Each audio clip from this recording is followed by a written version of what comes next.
Sur carrefour.fr. Les vraies voix Sud Radio. Christophe Bordet. Maman, En vous regardant. maman. Papa, papa, en faisant cette chanson, papa.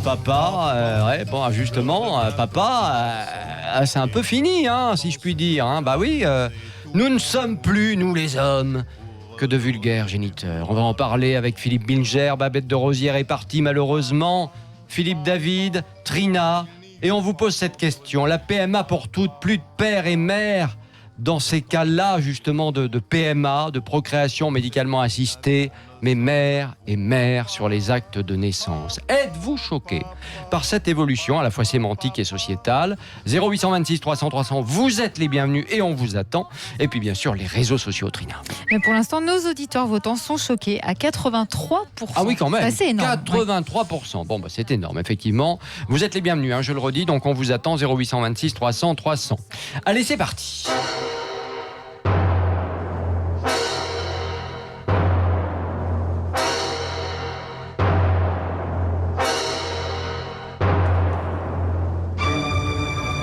Isabelle Laurence, bonsoir. Bonsoir. Maman solo, passée par la PMA. Merci beaucoup d'être avec nous dans Les Vraies Voix sur Sud Radio. Albéric Dumont, bonsoir. Bonsoir. Vice-président de la Manif pour tous. Vous êtes, vous aussi, un habitué de l'émission. Alors, on va commencer avec Isabelle. Isabelle Laurence, comprenez-vous que certains Français puissent se dire « on est inquiet », voire choqué, parce que sur les actes de naissance, les deux mamans apparaîtront clairement sur le document officiel, donc. C'est quand même la reconnaissance d'un changement profond de société. C'est la reconnaissance pour moi de l'existant. Il faut partir de l'existant, c'est-à-dire ces familles-là, elles existent, et certaines depuis longtemps. Les enfants sont adultes maintenant. Et donc, pour moi, il n'y a rien de choquant à reconnaître des projets parentaux qui ont été réfléchis bien en amont et qui existent. Donc, mais quand vous dites respecter. Elles existent parce que il y a eu une PMA à un moment, par exemple, un couple de femmes, par exemple, ça veut dire quoi ? Ça veut dire qu'il faut absolument que ce soit reconnu comme tel pour la suite de l'éducation, pour la suite de l'enfant, etc. Parce que il y en a une des deux qui est toujours un peu sur la touche. Qu'est-ce qui se passe concrètement aujourd'hui ? Oui, aujourd'hui, ce qui se passe en termes de rapport à la filiation, c'est que la seconde maman, celle qui n'a pas porté l'enfant et qui est pourtant la mère dès le départ et même avant même l'existence de l'enfant, par son souhait, par son désir de maternité, il faut qu'elle adopte. Et donc cette adoption, c'est une adoption qui est longue.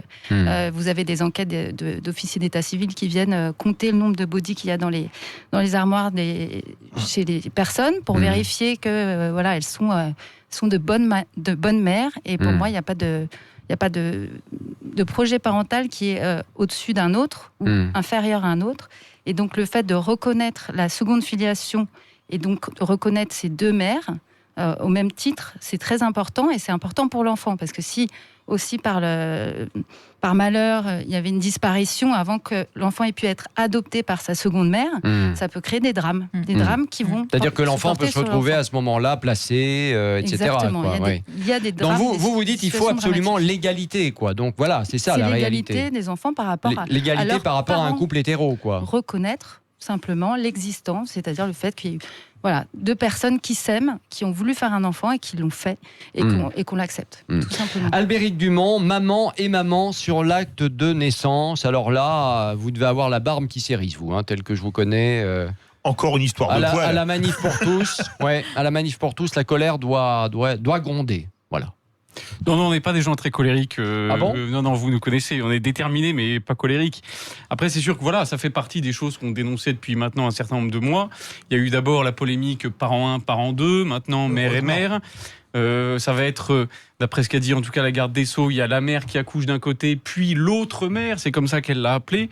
Voilà, ça devient très compliqué pour nous. Et je pense comme une très grande majorité des Français, cela va peut-être vous surprendre, on n'a qu'une mère. L'autre conjoint peut être effectivement un beau-parent, une belle-mère, un beau-père, etc. Mais la mère, c'est celle qui porte l'enfant pendant 9 mois, c'est celle qui accouche, l'autre n'étant que son conjoint. Non, mais ce qui est valable pour un couple hétéro, pourquoi ça ne le serait pas pour un couple de femmes ? Alors ça, ce principe de l'égalité, je vais vous dire, je pense de Philippe Bilger, quand même, que je m'incline.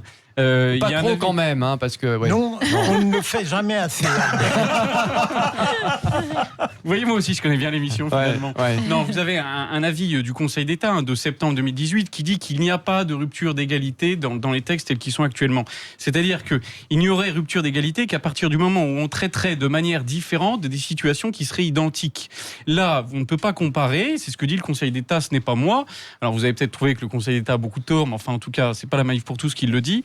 Que la situation d'un couple homosexuel ou d'un couple hétérosexuel ou d'une personne seule n'est absolument pas identique et que de ce point de vue-là, on ne peut absolument pas y appliquer. Donc vous, l'égalité, c'est niette. Voilà. Pardon ? Vous, l'égalité, c'est niette. Vous non, ne voulez pas de cette égalité. J'ai le même avis que le Conseil d'État qui dit qu'il n'y a pas de rupture d'égalité. Donc au contraire, nous, c'est l'égalité pour les enfants d'avoir un père et une mère. Dites-moi, si oui, je peux me allez-y. permettre pour répondre, déjà, je vais vous dire, pour les enfants, c'est très simple. Ils ont 2 parents. Soit 2 mères, soit même 2 pères, soit une seule mère. Et pour eux, c'est beaucoup plus simple que ce que vous dites. Et souvent, ces enfants sont très bien acceptés par la société. Dans leurs écoles, moi je suis enseignante, donc j'en vois. On a toutes les études qui montrent que le devenir de ces enfants n'est absolument pas en péril. Loin de là, parce que souvent ce sont des projets parentaux qui ont été vraiment désirés depuis longtemps, qui ont été réfléchis. Et donc ce qui compte, c'est la qualité des interactions que les enfants ont avec leurs parents. Ils peuvent avoir 2 pères ou deux mères ils sont des enfants comme les autres, c'est-à-dire qu'ils ont les mêmes chances au départ.